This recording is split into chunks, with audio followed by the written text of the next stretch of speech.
प्रज्ञा, आपल्याला कल्पना आहे की गेल्या अनेक वर्षापासून महेश मोतेवार यांनी या सामान्य गुंतवणूकदाराकडनं जे पैसे घेतलेले होते ते पैसे त्यांना परतावा मिळालेला नाही। या संदर्भामध्ये ईडीची पण चौकशी सुरू आहे आणि तत्सम प्राधिकरण या संदर्भामध्ये चौकशी करत असताना पुण्याच्या जिल्हाधिकारी कार्यालयासमोर आज एक गुंतवणूकदार पुन्हा एकदा आपली मागणी घेऊन समोर आलेत। पैसा आमच्या हक्काचा नाही, कुणाच्या बापाचा, दौलत प्राईडवर बंदी घातलीच पाहिजे। हे जे नवीन दौलत प्राईड आहे, एक मोठा फलक पण त्यांनी आणलाय। समृद्ध जीवन पीडित गुंतवणूकदार जनसंघर्ष समिती, हे शाहूराज माने आणि हे सगळे लोक हे या ठिकाणी आलेले आहेत। आणि महेश मोतेवार यांच्या कोणत्या गाड्याबद्दल आक्षेप आहे? कुठे गेले शाहूराज? गाड्याबद्दल कोणत्या आक्षेप आहे? काय रोल्स रॉयल्स गाडी, रोल्स रॉयल्स काय गाडी झाले रोल्स रॉयलचं? ते प्रचार करून काय झाले रोल्स रॉयलचं? तुम्ही लाईव्ह आहेत, सांगा काय झाले नेमकं? समृद्ध जीवनची जी जप्त केलेली मालमत्ता आहे, MPID कायद्याअंतर्गत 2018 मध्ये जी मालमत्ता जप्त केली, या मालमत्तापैकीच एक गाडी रॉल्स रॉयल्स WB02 AB 123 या क्रमांकाची गाडी प्रशांत कोरटकरकडे होती। मग प्रशांत कोरटकरकडे ही गाडी गेली कशी याची आम्ही आज नंतरचा भाग आहे, कारण नंतर ते एका दुसऱ्याच उद्योगपतीची आली। पण महेश मोतेवारनी जे स्वतः तुमच्याकडनं घेतलेले पैसे आहेत त्याचं झालंय काय? ईडी काय करते? चौकशी प्राधिकरण काय करते? याच्यामध्ये MPIDची कारवाई झाल्यापासून सक्षम प्राधिकारी म्हणून उपविभागीय अधिकारी हवेली पुणे यांना सक्षम प्राधिकारी म्हणून नेमण्यात आलं, परंतु कुठलीही कारवाई आतापर्यंत झालेली नाही। या 10 वर्षात आमच्या या समृद्ध जीवन पीडित लोकांना 1 रुपया सुद्धा कुठला मिळालेला नाही। वास्तविक पाहता आमच्या सर्व लोकांचे पैसे परत मिळावे यासाठीच महेश मोतेवारच्या ज्या काही स्थावर मालमत्ता होत्या त्या जप्त करण्यात आल्या, परंतु या मालमत्ता परस्पर सर्व प्रशासकीय अधिकारी, मी ठामपणाने आरोप करू शकतो की अवसायक जे लिक्विडेटर, सक्षम प्राधिकारी आणि याच्यामधले जे तपास अधिकारी आहेत DYSP गुन्हे अन्वेषण विभागाचे, यांच्याच माध्यमातून या सर्व मालमत्ता हडप करण्याचं काम चालू झालेलं आहे आणि आमच्या सर्व समृद्ध जीवनच्या पीडित लोकांना वंचित ठेवण्याचं काम शासनाकडून आणि प्रशासनाकडून प्रश्न विचारतो, तुमच्यापैकी किती जणांना 1 रुपया तरी परत मिळाला? हात वर करा। 1 रुपया सुद्धा परत मिळालेला नाही। या सगळ्या गोष्टीमध्ये महेश मोतेवार यांच्या बरोबर अधिकारी पण सहभागी आहेत असं किती जणांना वाटतं? 100% लोकांना वाटतं। थांबा, आता जरा एक एक केस स्टडी आपण बघू। अच्छा, ऐका तर खरं, तुमचे किती पैसे गुंतले होते आणि किती वर्षापासून गुंतले होते? माझे पुष्कळ 5,000 खात्यात माझे। किती? 1,000 1,000 रुपये? नाही, खातेदार आहेत माझे। 1,000 खाते? म्हणजे तुम्ही काय एजंट म्हणून काम हो करता? हो, तुम्ही एजंट होते? तुम्ही सगळे एजंट? तुम्ही 1,000 गुंतवले? तुम्ही किती गुंतवले? 1 कोटी। 1 कोटी? तुम्ही? माझे 1700 लोक आहेत खातेदार? खातेदार. किती पैसे गुंतवले तुम्ही? जवळजवळ 7 कोटी। माझे 2 कोटीच्या पुढे। सॉरी, 7 कोटी। तुम्ही किती माझे 2 गुंतवले? कोटीच्या पुढे। तुम्ही किती गुंतवले? 1.5 कोटी। मॅडम तुम्ही? माझे आणि माझ्या कस्टमरांचे 2 कोटी। 2 कोटी। तुम्ही? 10 लाख। थांबा, माझे 10 लाख, 10 लाख। 30 लोकांचे आहे ते 10 लाख। माझे 2 कोटी आहेत। मला एक मानेसाहेब सांगा, या सगळ्या प्रकरणामुळे किती जणांनी आत्महत्या केली? कमीत कमी 150 ते 200 लोकांनी आत्महत्या केलेली आहे आणि 100-500 लोक गाव सोडून पळून गेलेले आहेत, कारण लोकांचा त्रास, लोकांच्या कस्टमरचे जे पैसे जमा करून या मोतेवारच्या घशात घातले। 1 मिनिट, अरे 1 मिनिट, तुमच्यापैकी कोणाच्या गावामध्ये आत्महत्या झाल्या? कुणाची झाली आत्महत्या? श्यामगवळी। काय होतं प्रकरण त्यांचं? हे काय पैसे भांडायला आले घरी लोक, अटक आला त्यांना। त्यांना अटॅक आला? हो। तुमच्या गावात कुणाची झाली आत्महत्या? आत्महत्या कुणाची झाली? माझ्यावर केस झाले। 5 मंदी आत्महत्या करा ठीक आहे। है कर्नाटक में। 5 मंदी आत्महत्या कराए। हमारा बिजनेस है 1 करोड़ 30 लाख 5 रुपए। लोगों ने आत्महत्या की? हाँ, आपके गांव कर्नाटक के? कर्नाटक आपके में, गांव के?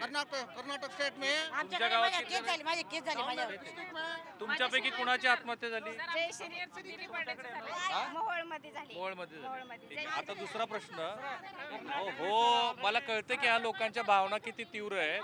महेश मोतेवार यांच्या विरोधामध्ये तक्रार पहिली दाखल कधी झाली? महेश मोतेवारच्या विरोधामध्ये चतुर्शिंगी पोलीस स्टेशन पहिली- 2014 मध्ये झाली। म्हणजे 2025 मध्ये आपण आहोत, जवळपास 11 वर्ष झाली। हो, 2000 या 11 वर्षात काय काय घडलं? काहीच घडलं नाही। ज्यांच्याकडे माईक आहे त्यांनी बोला। ज्याच्या या 11 वर्षामध्ये प्रशासनाकडून शासनाकडून कुठलीही हालचाल करण्यात आलेली नाही। या गुंतवणूकदारांना न्याय देण्यासाठी कुठलाही प्रकारची कारवाई आतापर्यंत झालेली नाही। ठीक आहे, महेश मोतेवारकडं तुम्हा उलट- सगळ्या मंडळीचे मिळून किती पैसे गुंतलेले आहेत? 4700 कोटी आहेत, परंतु लिक्विडेटरच्या मते जो अधिकृत आकडा आहे तो 3,750 कोटी रुपये निव्वळ देणं बाकी आहे. लिक्विडेटरने किती संपत्ती त्यांच्या ताब्यात घेतली महेश मोतेवार? लिक्विडेटरच्या ताब्यामध्ये 165 स्थावर मालमत्ता, 51 गाड्या आणि 985 बँक खाती आहेत त्याच्या ताब्यामध्ये महाराष्ट्रातले.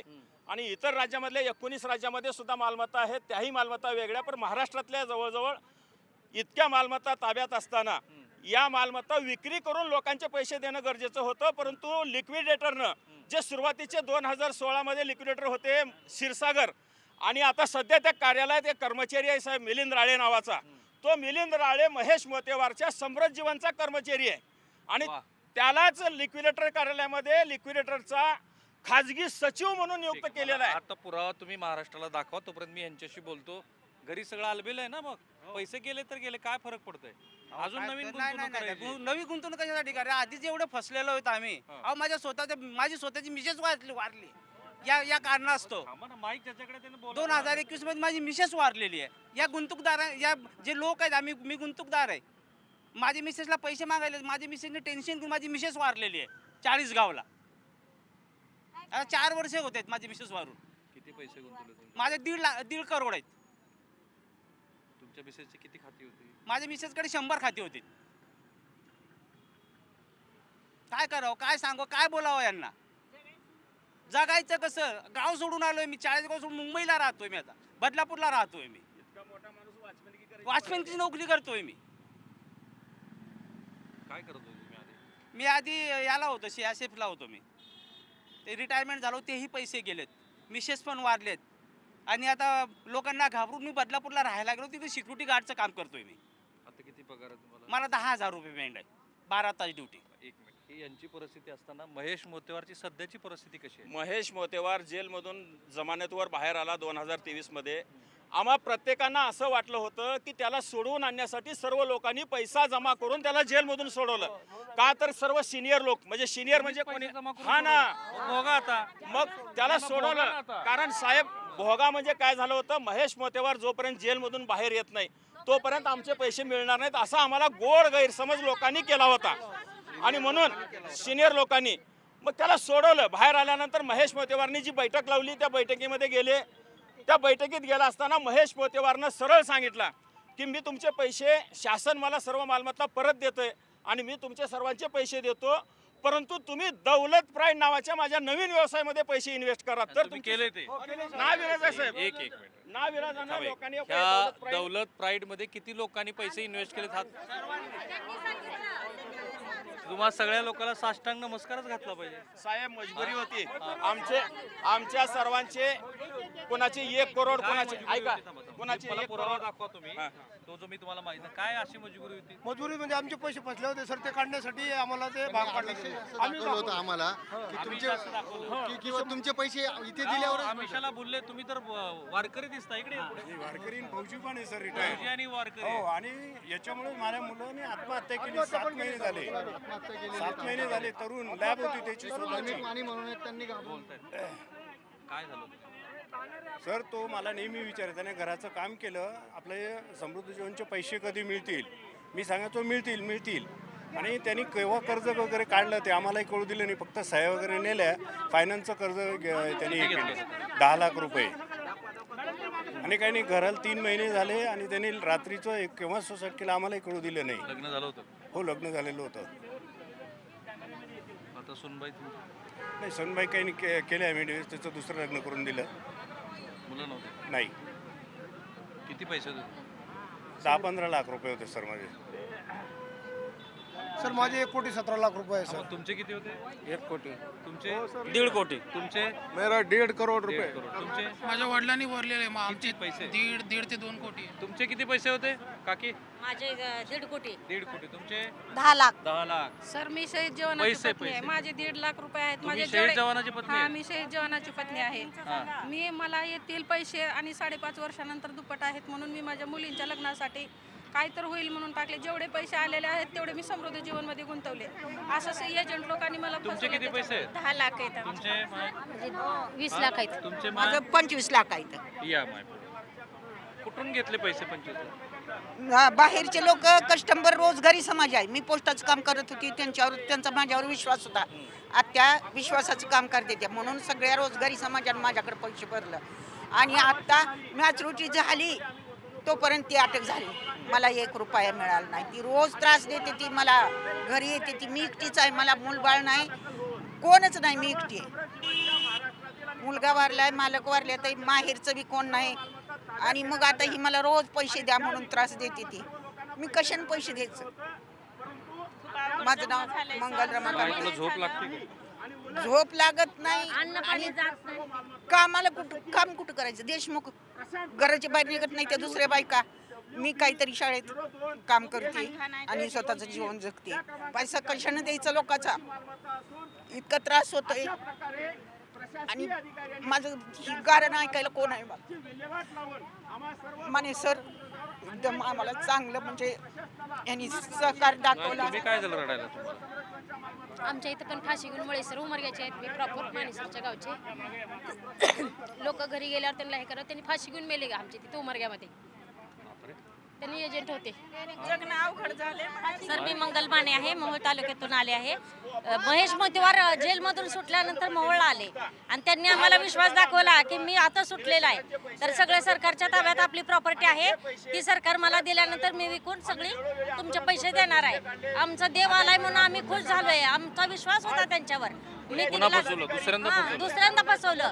आणि दुसऱ्यांदा का फसवलं तर ते म्हणले की तुम्ही ह्या कंपनीत जॉईन झालात तर तुमचा म्हणजे आमचा परिचय राहील, फोन कॉन्टॅक्ट राहील, त्यामुळे तुमचे पैसे लवकरात लवकर मिळतील. माझा मुलगा वारल्यावर 5 एकर जमीन विकली आहे टेंभुर्णी. आणि मी कासगावला पंढरपूरच्या तालुक्यातलं कासगाव तिथली आहे माहेर. ते 5 एकर जमिनीचे पैसे यांना भरले ते या कंपनीमध्ये सर ह्या कंपनीतच भरले ते. असं जवळचे नातेवाईक आहेत की नाही त्यांच्या नावावर, माझ्या स्वतःच्या नावावर, माझा भाऊ बहीण ही सगळ्याची नावावर ती 5 लाख पण भरले. माय तू का आलीस इकडे?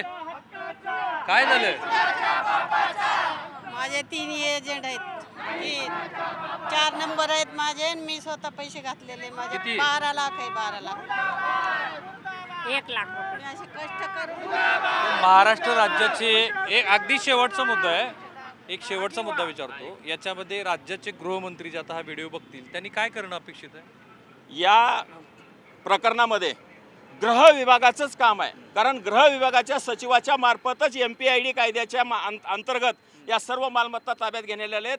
आणि महाराष्ट्राचे गृहमंत्री म्हणून माननीय देवेंद्रजी फडणवीस साहेबांना विनंती आहे की ह्या आपल्याच कार्यकाळामध्ये या सम्राट जीवनावरती गुन्हे दाखल झालेले आहेत, केस दाखल झालेली आहे आणि आपल्याच कार्यालयाचा हा विषय आहे. लवकरात लवकर बाकी लोकप्रतिनिधींनी काही केलं का ह्या प्रकरणामध्ये? यामध्ये आम्ही केंद्रीय राज्यमंत्री मुरलीधर मोहोळ साहेब यांच्याशी सुद्धा संपर्क साधला. त्यांच्याही तेच पाहिले सगळे आतापर्यंत. त्यांच्या कार्यालयावर सुद्धा आम्ही मोर्चे काढले होते, आंदोलन केलं होतं. त्यांनाही आम्ही आमच्या मागणीचं निवेदन दिले आहोत वेळोवेळी. आणि त्यांनीही आदरणीय मुरलीधर मोहोळ साहेब यांनी सुद्धा सक्षम प्राधिकारी लिक्विडेटर यांना बी बोलवून घेऊन त्यांना अवगत केलेलं आहे की लवकरात लवकर तुम्ही याच्यावरती मार्ग काढा. किती गुंतवणूकदार आहेत? एकूण 22 लाख गुंतवणूकदार महाराष्ट्रात आहेत. एकूण पैसे किती आहेत? एकूण 3,750 करोड रुपये आत्महत्या केल्या. 150 लोकांनी आत्महत्या केलेल्या आहेत. गाव सोडून आले त्यांच्यासाठी 500 ते 550 लोक गाव सोडून पळून गेलेले. या नोटवरती मला असं वाटतं की हा जो या गुंतवणूकदाराचा आवाज आहे तो महाराष्ट्र राज्याच्या मुख्यमंत्र्यांनी ज्यांच्याकडे गृह विभाग आहे त्यांनी तो बघायला हवा. कुणीतरी मोतेवार नावाचा मनुष्य गेली दशकभर लोकांना फसवतो, तो जेलमध्ये जातो आणि जेलमधून बाहेर आल्यानंतर पुन्हा तशाच कृती करतो. तर या कृतीला योग्य तो पायबंद घालण्याची जबाबदारी महाराष्ट्र राज्याच्या मुख्यमंत्र्यांची आहे. आणि मोतेवार हे प्रकरण हे त्यांनी एक उदाहरण म्हणून बघायला हवं. कारण खूप गोरगरीब लोक आहेत. आता ह्या आजीच्या डोळ्यातले पाणी बघितलं मलाही खूप वाईट वाटलं. कॅमेरामन निकेतन मानेसह मी राहुल कुलकर्णी, NDTV मराठी, पुणे.